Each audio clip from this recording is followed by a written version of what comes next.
Okay, so here we are. Actually, it was good that I talked to Amy, because I said, all right, so we're presenting on this topic, right? Nope, it's the other one. All right, so it's okay, good. Because with so many things going on in HR over the last couple of years, wow, right? And she's like, well, you're going to talk about the thing that you talked about at that conference, right? Yeah, and that's the other conference, yeah, and that's kind of where we're at. So at SHRM, right? At SHRM conference, is again which SHRM conference? The topics are crazy, but this one is by far the one that's on most of our minds, right? Is the labor. And when I talk to the people, right? When I say people, I'm talking executives, I'm talking managers, I'm talking the people themselves. This is by far the craziest and the biggest thing on everyone's minds. Why? Because there aren't people. We don't have people. And still, how much denial do we face? How much do we, I mean, is this, anyone have this, right? Any of you in this chair? Right? Any of you in this chair? Right? Now, at the same time, how many of you were here a little over a year ago when we got done downsizing, right-sizing, right? We can't fire them because that PPP loan, don't want to screw that up, so we can't. But we let them go on the first time instead of the third time, right? Yeah, because that was still okay.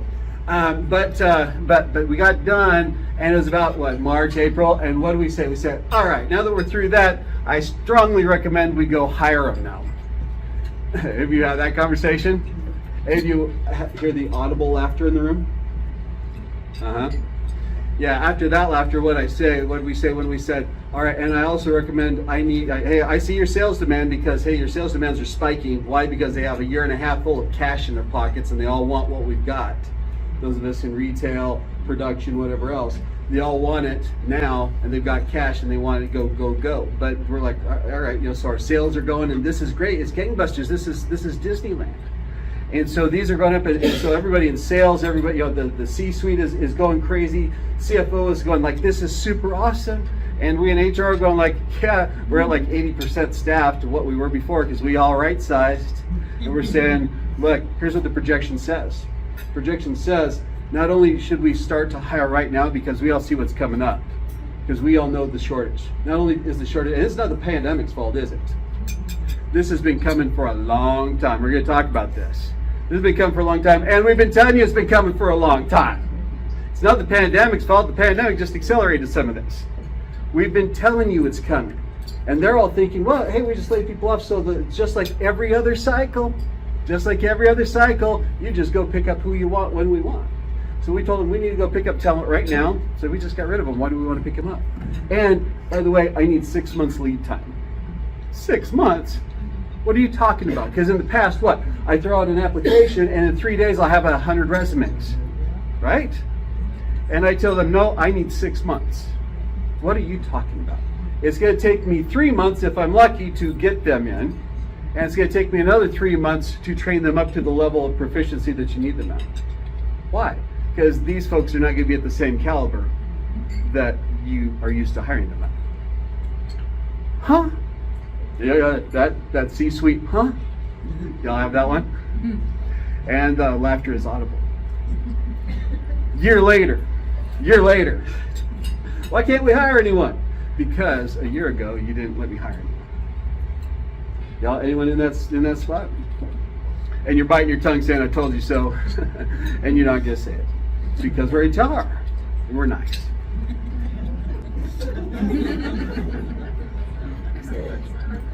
Where did this come from? I don't know. Supply and demand. Now this is just the last couple of years, right? We had this spike all of a sudden, hey, everybody shut down for the pandemic and it caught back up really fast. But this has been around for some time. Right back in the early 90s, right, when some of us, a couple of us got in the game, it was surprising me, the Department of Labor just come out with a report in 1990, 30-year projection of labor. And like 30-year, okay, whatever. And it marked it right, supply and demand of labor. 2020, they marked it, and all of a sudden 2020, boom, plummet. They called it 30 years before. 30 years, now they didn't see a pandemic coming, they didn't see all this other stuff coming, but 2020 they said plummet of the supply. We've known this thing was coming. The last 6 years we've been screaming from the rooftops that this is coming. And still here we are. They said, well, what happened? I don't know.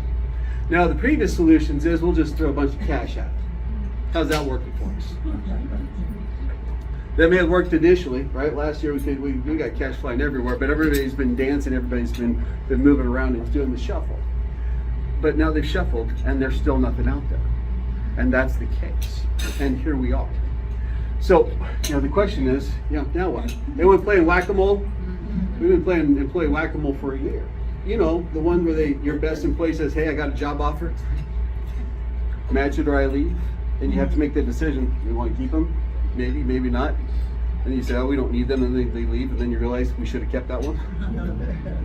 Yeah? I'm not paying $2 an hour more for that person. $2 an hour, $4,000. Oh, they're the only one that can operate that machine. $3 million worth of product can't get through because you aren't willing to pay $4,000 a year. That was genius. That was genius. You're not the only one.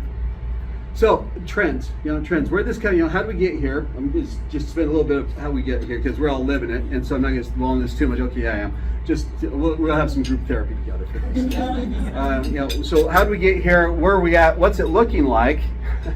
It's not going to be fun, but I'll get you over the hump. And then what do we do about this? We'll work on this one together. Trust me.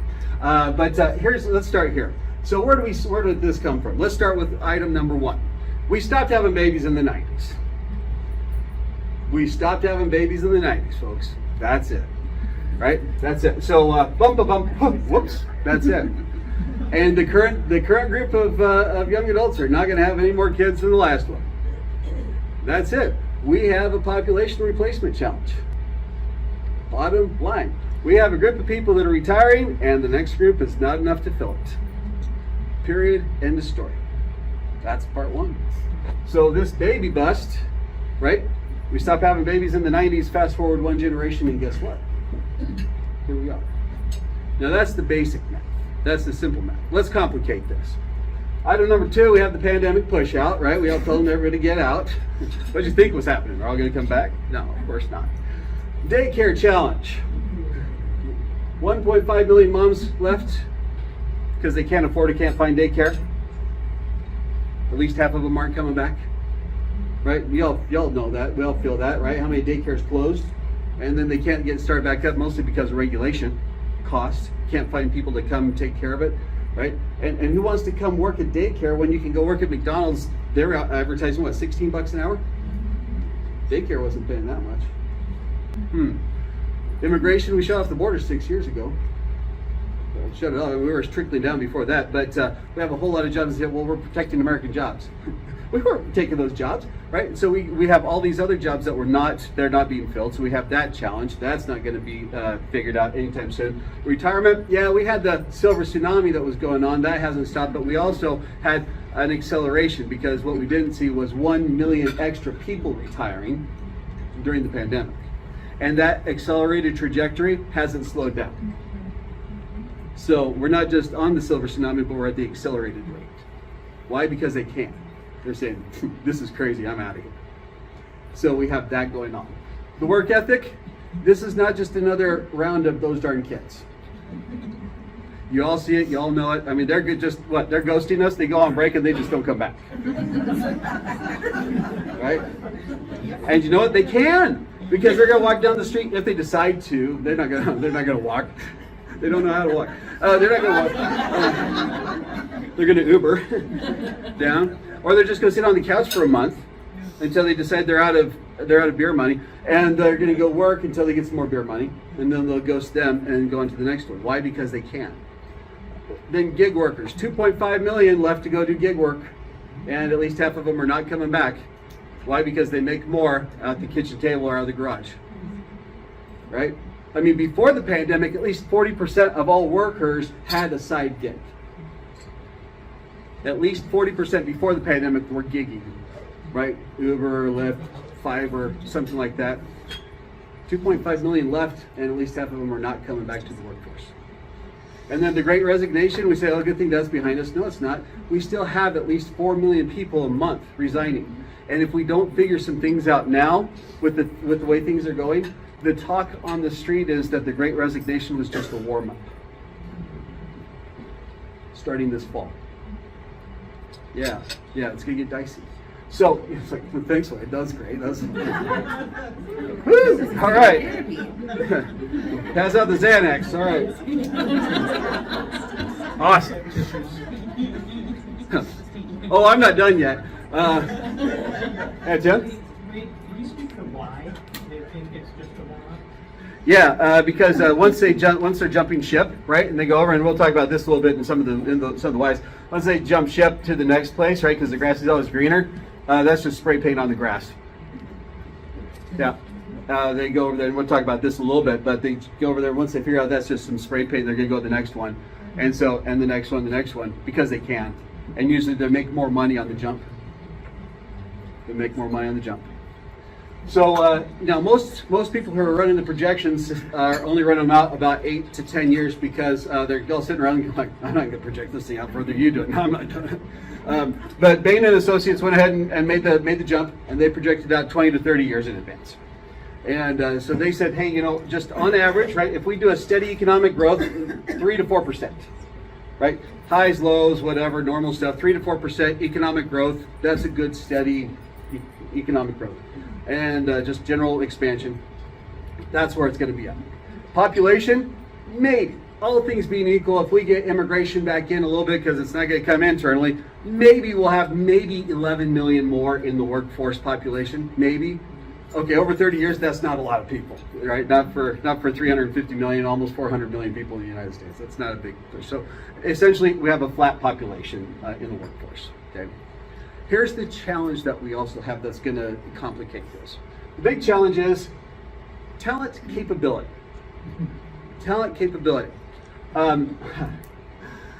We can't learn, right? Our ability to learn is going down.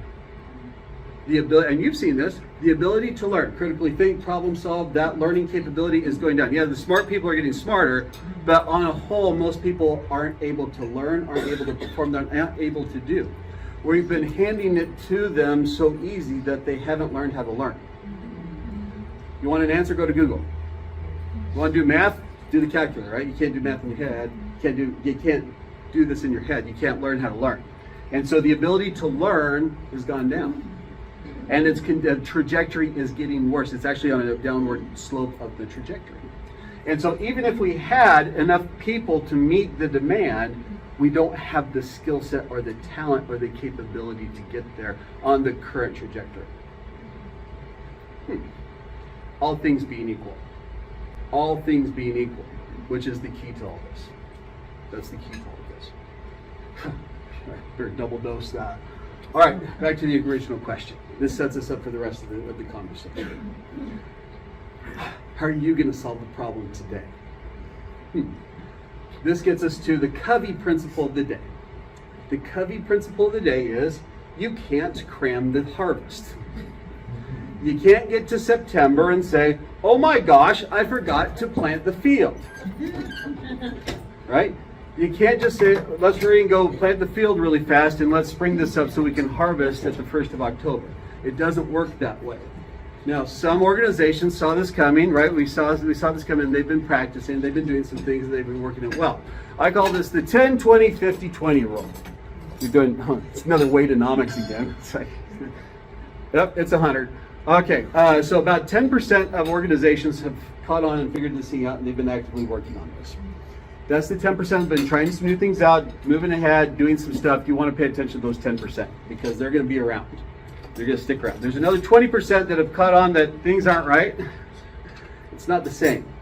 They'll figure it out. They'll come across here soon, but it's going to get painful. The longer they wait, the more painful it's going to be, and they'll catch on and they'll start to make some adjustments. There's about 50% that are catching on that this ain't right, but they're also the 50% that are trying to apply the same standards of all the other cycles, right? Because we've always gone in cycles. The last 125 years, we've gone through these Keynesian economic cycles. Everything has relationships. When you have unemployment, other things happen with enrollment in schools, with recessions, with housing, with employment, with all these other things. These cycles have been pure. And so a lot of businesses have said, oh, we're just going to wait this thing out. I don't have to worry about employment because I'll just wait this thing out. If I wait for another 18 months, I'll just wait it out and I'll have enough talent. If I just wait this thing out a little bit longer, it'll all come back and I'm not going to react. I'm not going to have this knee-jerk reaction. I don't have to because I'll just wait this thing out. Why? Because the 4 other times in my career that this has happened, it's always done this. And those cycles have been pure. There's been a little variation as to how long in between the cycles that it's happened, but the actual relationships between the variables, unemployment, the economy, the recession, whatever, the interest rates, all these things, the relationships in the past have all been pure. They've all been pure, and they've all been predictable. Every single cycle. And so all they're thinking in their head is, hey, this is like the 4th or the 5th time I've seen this in my career. All I have to do is wait this out because this is what's going to happen. Lather, rinse, repeat. This time around, every rule has been broken. Every relationship has been broken. Unemployment goes up and these other things are going up instead of down. This goes up, these things are going down instead of up. All the relationships are breaking. And so despite what we're telling them and saying, hey, this is different, they're still in disbelief. This 50% is still saying, no, but we'll just wait it out. This 50% is going to hurt, and it's going to hurt bad. And it's up to them as to whether or not they're going to listen and pay attention. The other 20%, they'll never listen, and if they're in business in the next 12 months, I'll be shocked. So all these businesses that are going out of business, yeah, it's still them, and that 20% is actually fairly conservative. I think it's going to be higher than that. We have businesses that are buying other businesses just to get their labels. So, anyway, but that's it. So, here's the roadmap. Here we go. You're looking at time going like, we gotta get there yet? Here we go. That's the status. That's the status of what we have. And so in talking to folks in different, across the country, in different realms, different industries, this is the same thing going on no matter your industry, no matter the geographic location, no matter where we're at. These are the same things happening, the same pain points, the same whatever else. And yes, the recession is coming. Does that mean unemployment? Yeah, it does. But it's not going to be your highly skilled people. Your highly skilled people are still going to be employed. They will always have a job. It's going to be the low skilled workers that will be available. That's not who you're going to be hurting for. All right, so here's what we've got, right? In terms of planting the field, well, it's too, you can't just cram the field. So what can you do? So the solution is here, right? You can't go to the doctor and say, oh my gosh, I have chest pains. I got to lose 100 pounds by tomorrow, doctor. I'm going to die. Doctor's yeah, that's not going to happen. But there are things that you can start right now, immediately, in short-term, mid-term, long-term, to get us started right now. And that's where we're at, is we have to take simultaneous steps, short-term, long-term, short-term, mid-term, long-term actions, and that's where we're at today. The sooner you start simultaneously in these 3 areas, the sooner you're going to start to see results. The longer you push these out, the longer you're in denial, the more it's going to hurt. Bottom line. There is no quick fix. End of story. There's no quick fix you're going to do. So let's talk about these.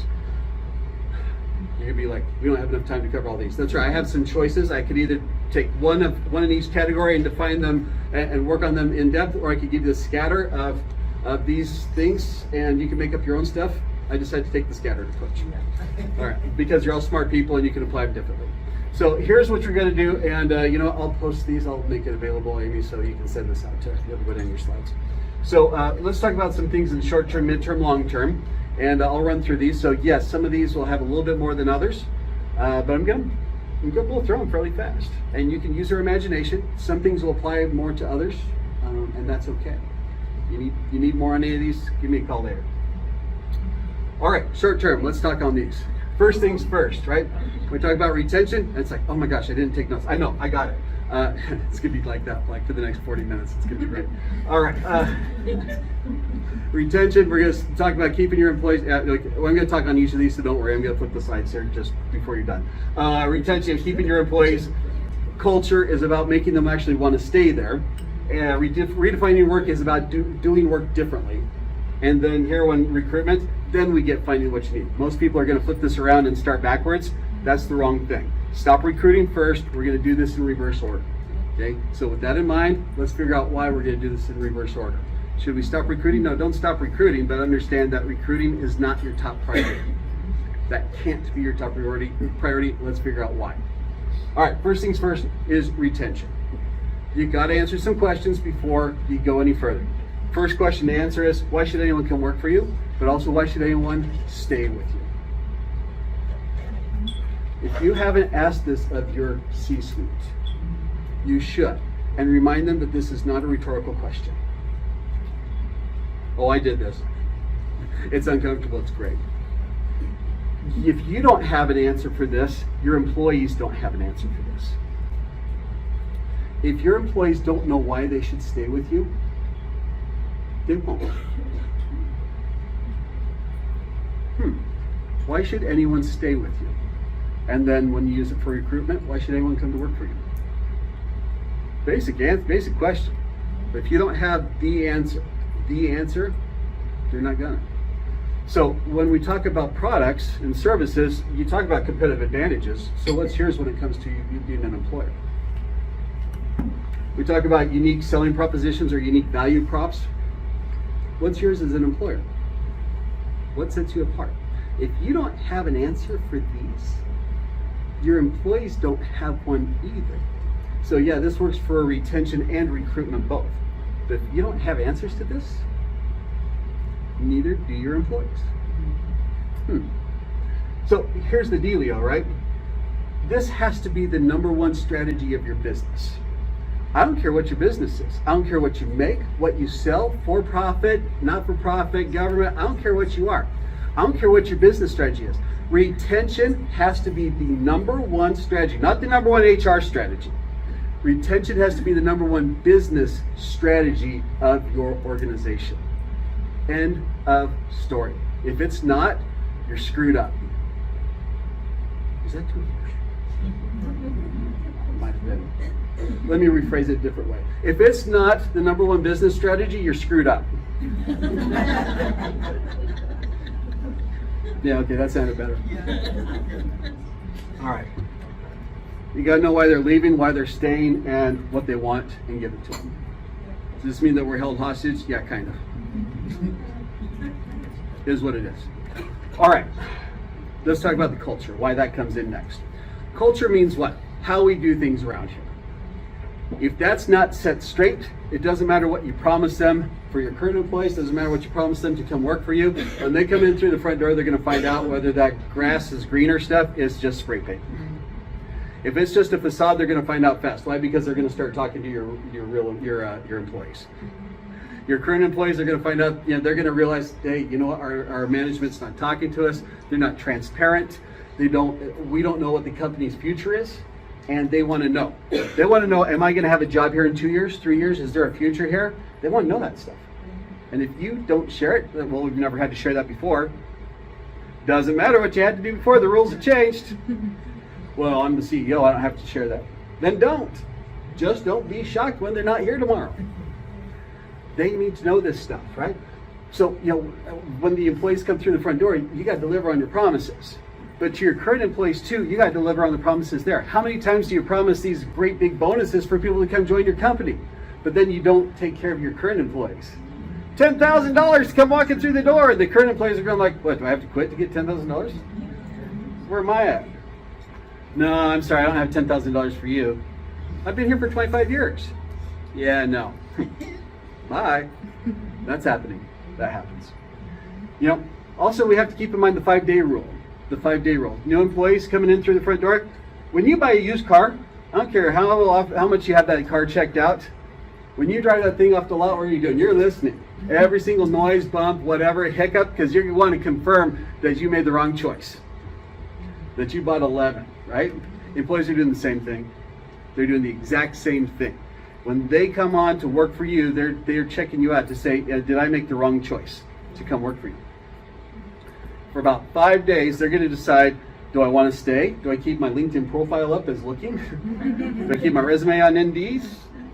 And how many of you, I know I've had a few, give you, as soon as they leave, they give you the call back, have you filled my job yet? Have you had that? I've had actually a few. I've had a number of people give me a call back, because it's been a great idea to leave. Hey, I'm going to go get some more money, go and get a better job. Forget you, Wagstaff, I'm going somewhere else. Adios, right? You got my job still. For you, no, I don't. Is it filled? Nope. But good luck, right? Others be like, is my job filled? Nope, we're going to just call this week off. I haven't processed your termination yet. This is just called an unpaid week of personal time. Thank you. We're just going to forget that this happened. You report here on Monday? Yep. All right. How's that work out for you? You're my ambassador. Got it? Yep. Thank you. All right. And then they become my loyal employee for the next little bit.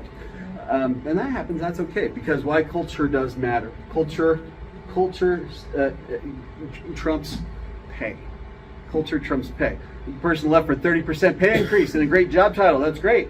What they didn't tell her is that as a manager, she gets a cube and she has to write on the whiteboard every time she spends 5 minutes to go to the bathroom. She didn't like that. It's great. But hey, culture matters. Sometimes with culture, right, you start saying, all right, well, what's our culture? You have to define it, but you also have to take it from their perspective. You say, well, our culture is about pay and benefits. We offer these great things. Well, in your mind, it might be. Ask when the last time was that you had a reality check on what your pay and benefits is to define your culture. We have great pay, great benefits. Why is it great? Because I said they were. This is what's great for me. We offer a 401k and we have what, profit sharing? Yeah, we have profit sharing. Where's your profit sharing go? In the 401k. All right, well, that's great. Anyone under the age of 42 doesn't care about your 401k. Anyone under the age of 42 just assume put it into crypto, guys. They would just assume put it into crypto or something else that's tangible. They'll want to pay down their student debt. They want to do something else other than pretend that there's money in an investment account that, let's be honest, over the last 6 months, I don't know, that's been pretty flat at best. That's if you invested well, and for most people, it's taken hard. So what do you do on your 401k? Right? Instead, what do they want? They want that. They want that. And you know what? The cost of this is probably less than the cost of this.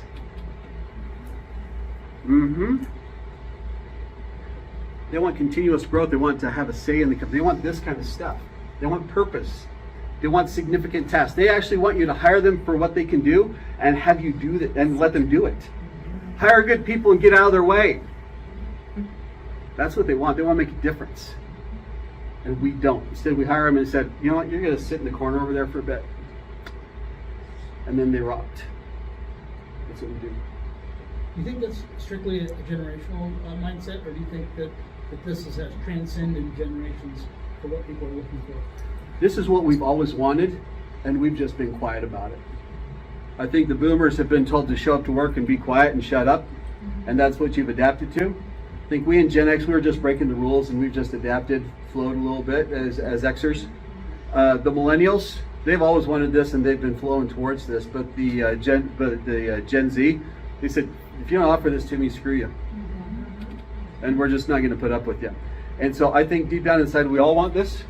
I think this is human need.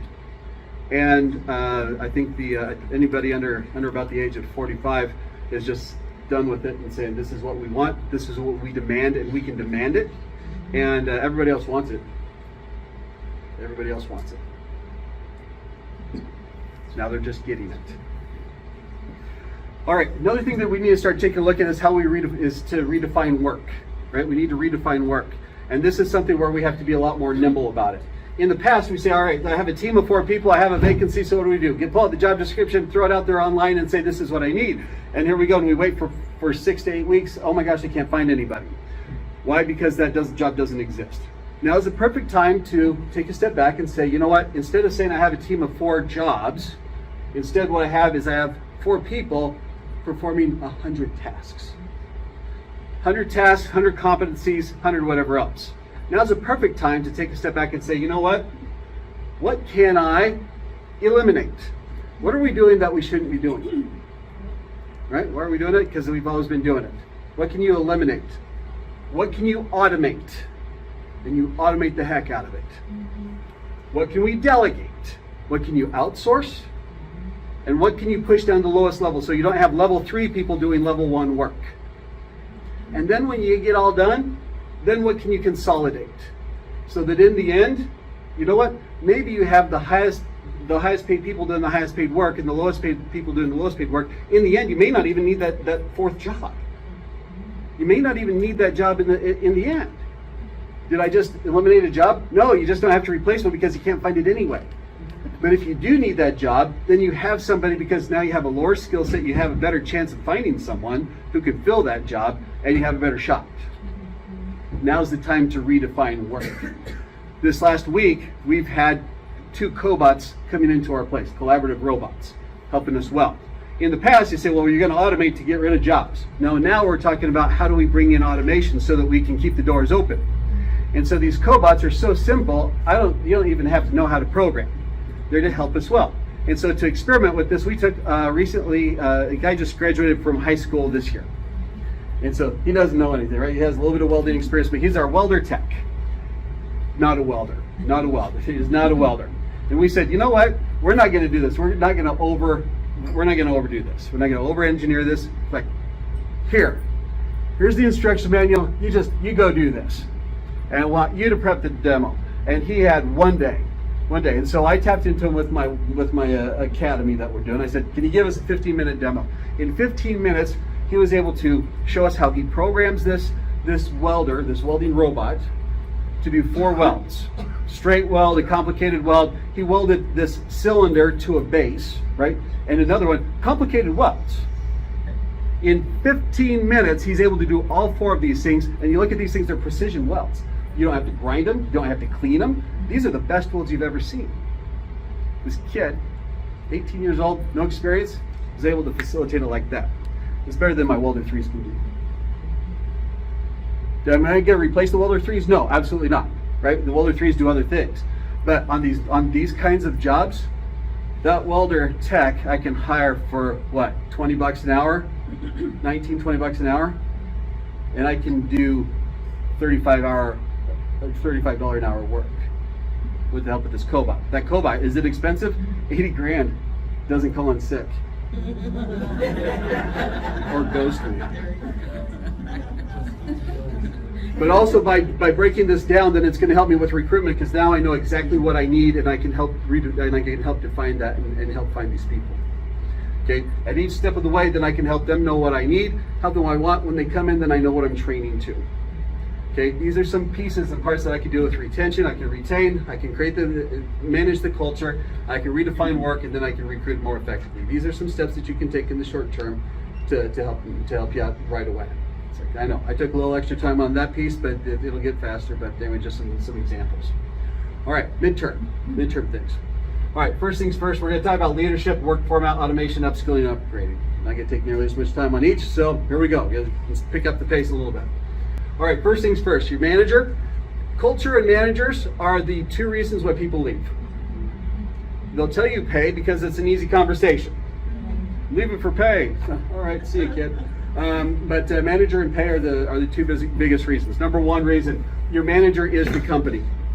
To the employee, the manager is the company. It doesn't matter what your CEO says, doesn't matter what your new initiative is, doesn't matter what the memo says or what the email says. To the employee, the manager is the company. The CEO comes out with a new speech, a new video, new whatever else. Here's the new whatever else. It's gonna be, wow, we got t-shirts, we got cake, great stuff. You change everything. And then the employee looks at the manager to see what the reaction is. And if the manager's like, yeah, all right, whatever, the employees are gonna be like, yeah, all right, whatever. And now it's not a priority. It's done, it's killed, it's over. If the manager says, yep, that's it, this is how we're going to do things, and that manager then holds the employees accountable to it, then that's the way it is. To the employee, the manager is the company. Their attitude, their accountability, everything, to the employee, the manager is the company. End of story. The manager will make or break everything to the employee. It affects their attitude, it affects their morale, it affects their performance, it affects everything. Challenge is that because we had so much turnover, we have a lot of people that got into management spots that we had this that don't belong there. We had that before the pandemic. We really have it down. And so we have people that definitely don't belong in management at all. But now that we have them there, they're not prepared. And so we need to get them trained. We need basic toolkits, but they have no power skills.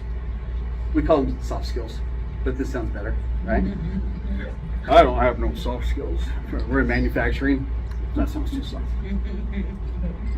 Power skills. All right. Yeah, manufacturing, love it. All right, so power skills. So if they don't have the people skills, they're going to be awful, right? The employees disconnect and game over. So if the managers can't connect the dots and help the employees understand how what they do connects to the bigger picture, the employees disconnect. They don't understand how what they do affects everybody else. and that's going to impact everything else.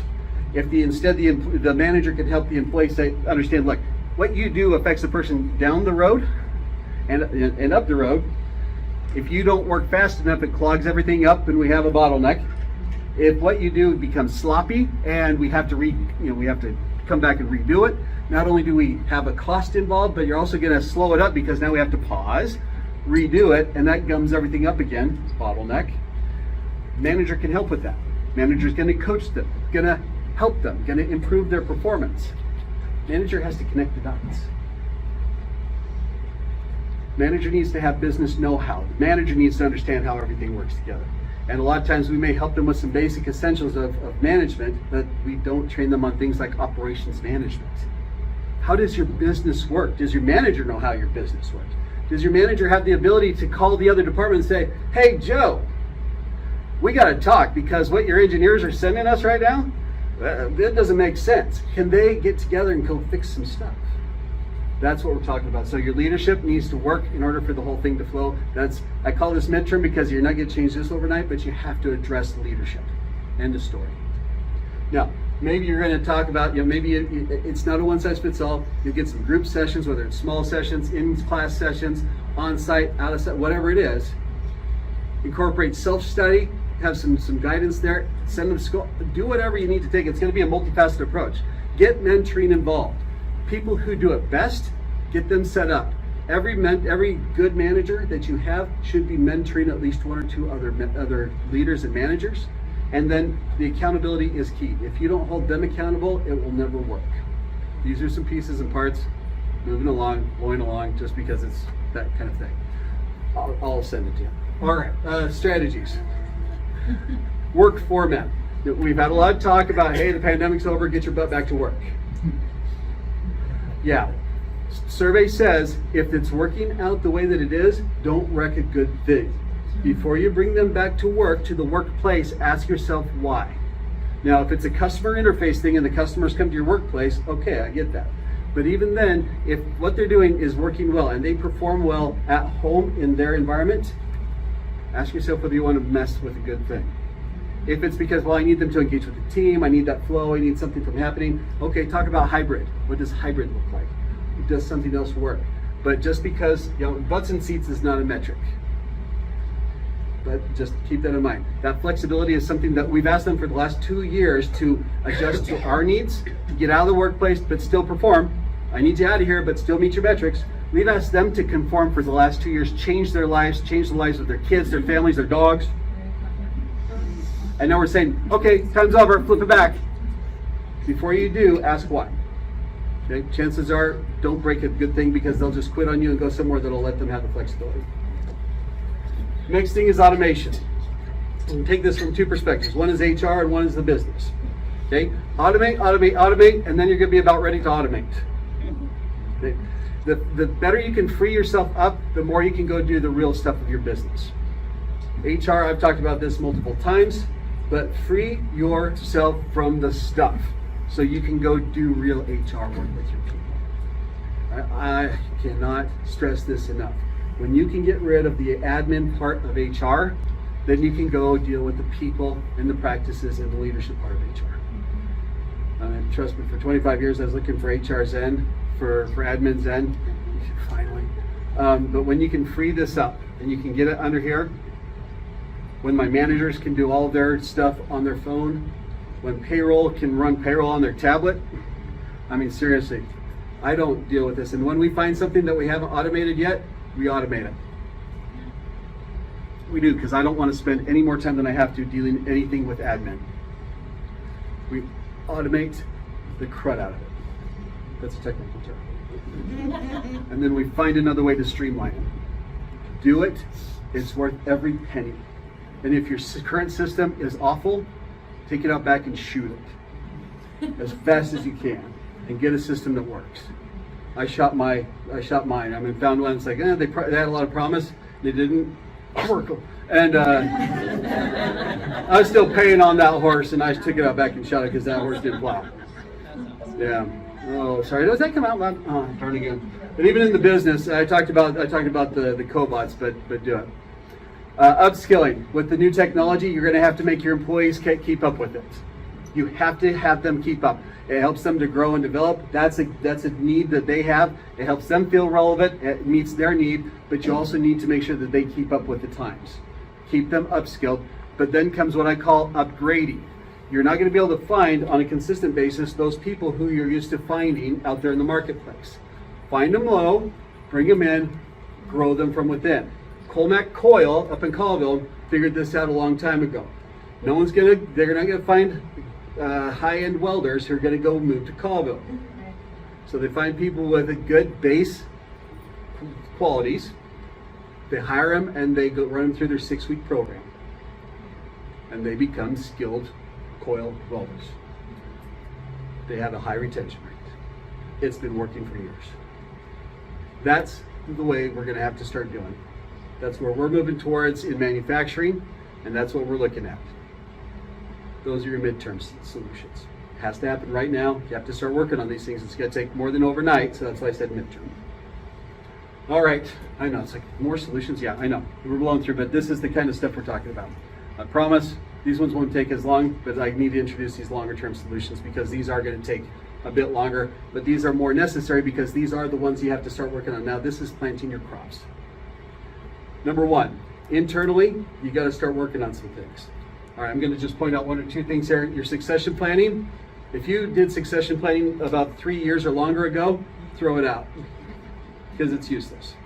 Given your turnover, if you had any turnover at all within the last 3 years like normal, it's probably useless unless you kept up on it. If you kept up on it, great, that's fantastic. Most of us didn't have enough time to keep up on it because of how much turnover we had. If that's the case, it's probably time to just kind of set it aside and restart. Go reshuffle, redo. It's time to redo your succession plan. But the key that I want to point out here are IDPs, individual development plans. You need to set that up. Every single person needs to know what is their trajectory, what's your goal for them, what's their part that they play in the organization, and they need to feel connected. They need to know what plan you have for them. Now, if they don't ask it in the interview, I'd actually be shocked. More people will ask you in the interview, before they ask about pay, they're going to ask you, what's up next? After this job, where do you see me? And you better have an answer. So once they come on board, part of your answer is, let's set you up with an individual development plan. What's your next plan? What's your next development step? Let's set you up, because if once they come in, you really don't have a plan for what's next, they're going to get itchy. You better have a plan for what how they're growing, how they're developing, and what your game plan is. IDPs are going to be essential. That's internal. Let's talk about external. Externally, you need to start engaging. You need to engage with where your sources are for your people. If you don't know where your people are coming from, that's step one. Figure out where your people come from, your primary people. Most of us have sources. Most of us have some key sources for our key positions. Maybe not every single position. In our case, we have welders and machinists and engineers. Those are our key people, right? We know where they come from. We know where they come from. We also know that those places that they're coming from are empty. The classrooms are hollow. They're empty. The machinists, the welders, colleges are empty. They used to be brimming and full. We made that assumption. They're empty. I can't recruit from the colleges because now I have to go to high school. So if I go to the high schools in K-12, guess what? If you haven't built relationships with K-12, you can't just say, hey, bring me your students. So what you're going to find at K-12 is, when you go to the juniors and seniors, they've become disconnected, especially with the pandemic. What you also find when it's in my world is we've been telling kids for the last 20 some years that the trades are dirty. They're for dumb kids. They're for people who can't hack the 4-year college. And so for you special kids, we have the trades. What we don't tell them is that it's a highly technical field, and that you can go to a little bit of school, come out debt-free, and start to make about $50,000 a year at age 20. That ain't bad. By the time you're age 25, when everybody else is graduating with their 4-year degree, you'll probably be making about $80K a year. I'm going to tell them that little secret. Yeah, but we don't. And so what happens is by the time they get into high school, it's too late, because they've already had their mindset on 4-year college, I want to go do something else. And so we miss some opportunity. Now we have to engage, seriously, 5th grade is our sweet spot. I'm recruiting out of kindergarten, to be honest. You draw really well, therefore you can be my designer. Here, kid, have a sucker. Come here. This is called a welder. Look. Mom, it won't shock, I promise. But you think I'm joking? But it's time to start building these relationships with K-12. It means showing up to job fairs. It means asking teachers, what can I do to help? It's building those relationships, and then going to the colleges, universities, trades, as being active in those arenas to say, how can I get in front of the kids? Not to just market, but to actually be part of the solution. Part of the solution. And that opening it up to understand it's more than just degrees. It's apprenticeships, industry recognized certifications. Right? It's more. It's knowledge. It's knowledge and skills. It's not just degrees that you have to start looking at. And so, looking at other solutions too. We have to look beyond just the traditional options here. You have vets coming out of the military that are highly qualified. You've got people changing careers that are great opportunities. People returning to the workforce that have years off. We have to stop questioning those gaps of employment. We have to stop questioning that. Prior offenders, if it doesn't relate to the job, you got to ask the questions and say, where are they now? I've had a lot of people that found Jesus. After they look on their careers and it's like, well, I did this. Like, tell me a good story. Tell me a good story, because right here I have this. Well, I found this. I found God. I found this. I found this. You know what? I'm gonna give you a shot. And they turn out to be some of my best people, because I tell them, look, here's my set of expectations. Here's my set of terms and conditions. This is that. They said, I will not let you down. And they don't. And they don't. Yes, we're hiring some people that before I probably would have said, yeah, no, that's not gonna happen. Even yesterday, we have this one. It's like, are you going to do it? It's like, I probably wouldn't even hire him today, but well, we really knew him because his scores are off the chart for welding. If the silverware goes missing, you don't. I know he can't pack the CNC machine in his truck, but there's a lot of stuff. So don't come screaming to me if the silverware is gone. But your call, manager. I mean, your call. But they're like, no, we're going to take a risk on him.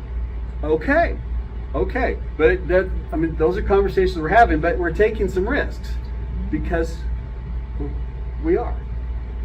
But this is new territory for us, and it's actually been working out for us. New world, and it's turned out all right. But also, like I said, take a look at your job descriptions. If right now you're still worried about 4-year degrees and X number of years of experience, start to question why. And do you really need that degree? Or do you need the knowledge base? And if you need the knowledge base, how else can they get it? Do you really need that 2-year degree? And we've been asking that. Do you really need that 2-year degree from NIC or SCC in machining? Or do you need a knowledge base? And I'm like, you don't need that degree. You need something else. Start asking that question. And if it's there just because it's been there for the last 10 years or 20 years, it's time to make some shifts. That's going to be huge. It's going to be huge. So this is one of the projects we have, right? So a few years ago, we came up with, we started this. Now, Vista has their Energy Pathways program, where they brought in about 20 kids. I think they had 16 the first year. And they were running through a 4-week program to give them some experience in all of their major job areas within the Vista. Well, they're big, they're a Vista, they can do that. They want to give them some hands-on experience in all the major job areas within the Vista. Well, they can do that because they can hire whoever they want. That's a Vista. So I was invited one time to go in and see this, and so someone who invited me said, so what do you think? You do this at Wagstaff? I'm like, all right, game on, let's do this. Take a look at this. How could I build this at Wagstaff? And I realized this is too big for Wagstaff. We can't hire that many people, and we make really big stuff. There's no way I could bring these kids in to do this. And so what I did was, we take a look at this, because in manufacturing, our current unemployment rate is 2.6. Full employment's like 3.5%, which means what? We're employing people that shouldn't be employed. Seriously. Yeah, some days. But so, the first year I reached out to some other manufacturers, right? Pearson and McKay and Kaiser and Alltech, a few others, and said, hey, what do you think? So I took a co-opetition approach. Said, hey, we all hire each other's people, right? We have a problem here. What do you think? And so we put together the Production Manufacturing Academy. And so we started off with 4 weeks. Last time we dropped it to 3 weeks to see, and so we were able to streamline a little bit. But we bring in, about 20 kids. 20 kids over these weeks. They represent kids from all over the place, and we just said we're going to run them through the entire manufacturing production process. So when they come in, right, they're assigned teams, and these teams act as production units. So we assign them, they have to take a project, right? They're gonna take one of these products, they're gonna design it, make it, whatever the quote is, sell it. They have to do the whole thing. So during these weeks together, what do? Right? We give them quotas. Like, gotta make these 25 units, whatever the product is, we give them initial quotas. And they're, yeah, not a problem. But a lot of these kids actually don't have any experience in the shop, which is kind of funny. And then it's not. We teach them business plans. Hey, you gotta think, I know you want to put racing stripes on that birdhouse, but here's a customer, right? You actually have to sell this thing. We let them price it. We give them guidance, but let them price it. They sell, but again, they have to sell all these things. We don't do it. We set up the point of sale website, but then they have to drive the sales on all these things. We teach them design, principles of design. So they have to create these prints, right, to work off of. We put them in the shop, teach them a little bit of safety, and then we kind of let them have at. We put them through a prototype day, let them chunk some stuff out, learn some things, bust up some boards. Okay, last year was a little expensive on wood. Yeah. But most of them had most of their fingers after the first day. Yeah. But then we go into full production. Have at. And so we take over East Valley High School, and we have at, and boom, there they go, each team. So some of them have different projects, different products, but I act as kind of the boss, and they're all production units, and they are active. They have to produce these things. But in between, we send them off to different places. So Hawk Ridge, for example, they let us go over and learn about 3D printing and SolidWorks. We do some engineering, take them off to learn about some of these exposure things there. We have a welding day. So like tomorrow, people come over from Kaiser Aluminum and Wagstaff. We'll take them through some different rounds, teach them some different types of welding. First time people get sticks in their hands. So we just hired a guy yesterday. For the first time he'd ever experienced welding was this day. He liked it so much he went and got a certification. So we just hired him last month, full time. We take some tours of some different places, see what manufacturing looks like. So last week they went. This current group went to Pearson, played with robots. But they make these different products, right? And they're selling them. So I mean, this is from years past, but they make these products, and they go through the river. I mean, they get feedback, and it's not the kind of feedback they're used to in school. Like, I'm not going to pay $5 for this. Take that back and fix this thing. So they get some direct stuff. But we send it out. We put them in front of people to sell this stuff. We throw up some surprises, such as, hey, tomorrow you're going to have a street sale. Figure out how to get people there. And I mean, that day they made $1,500. They had it's the worst corner ever, and they figured out how to get people there. But yeah, I mean, they just boom, here we go. But yeah, I mean, they figured out how to make, sell, and produce these things. Now, in between, just like manufacturing, they had memos come up. Things happen, supplier challenges, change orders. That sucks. But in the end, by the time we got done, this was the first year, right? The first year we did this. This is, I mean, in the end, they made 64 cutting boards, 55 birdhouses, 40 these little speaker box things, cornhole sets, full size, these big things. They made $5,200. Dang. Question. So it's like one day a week that they leave school to come to this. How is it set up? Summertime. So during the summer, they're with us from 8:30 to 3:30, 5 days a week. And the first year was for 4 weeks. Now it's for 3 weeks. They make $1,500 as a stipend for the 3 weeks. The first year was for $2,000. Okay, so about $500 a week, and they get 1 CTE credit from high school. Of this. So how do my child? Asking for a friend. So this year, so now what's happening? When we get to the graduation, I'll come back to that one here in a second.